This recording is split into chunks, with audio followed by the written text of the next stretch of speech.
در کاری همایش آموزگاران و دانشجویان دانشگاه اینچنین نمایندگان مؤسسه‌های علمی و تحصیلات عالی کشور اشتراک نمودند. ناطقان در معروضه‌های خویش اهمیت برگزاری چنین چرابینی‌ها را در تحکیم زمینه علمی تحقیقاتی و رشد همکاری‌های بین‌المللی تاکید نمودند. ابراز گردید که رشد فن‌های طبیعت شناسی دقیق و ریاضی در شرایط جهانی معاصر عامل اساسی پیشرفت علم و تکنولوژی، صنعت و اقتصاد ملی به حساب می‌رود. در زمان تحول با سرعت علم و تکنیک، جاری نمودن اصول‌های اینوواسیونی و تکنولوژی‌های معاصر در نظام معارف یکی از وظیفه‌های مهم دولتی میباشد. در جریان کنفرانس محققان معروضه‌های خود را در سمت‌های گوناگون از جمله نظریه و عملیه فن‌های طبیعت شناسی و ریاضی، استفاده تکنولوژی‌های اطلاعاتی در تعلیم، رشد ذهن صنعی و آموزش رقمی پیشنهاد نمودند. همچنین مسائل بلندبرداشتن صفت تحصیل، تشکیل آزمایشگاه‌های معاصر و تطبیق برنامه‌های تحصیلات اینوواسیونی مورد محاکمه قرار گرفتند. هدف از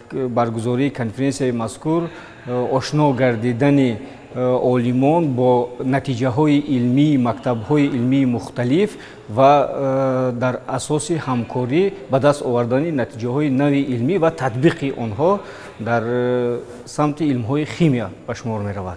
در همایش ذکر گردید که برگزاری چنین کنفرانس ها امکانیت می‌دهد که رابطه بین عالمان و آموزگاران تقویت یافته، تجربه‌های مفید و نوآورانه در نظام تعلیم و پژوهش گسترش یابند.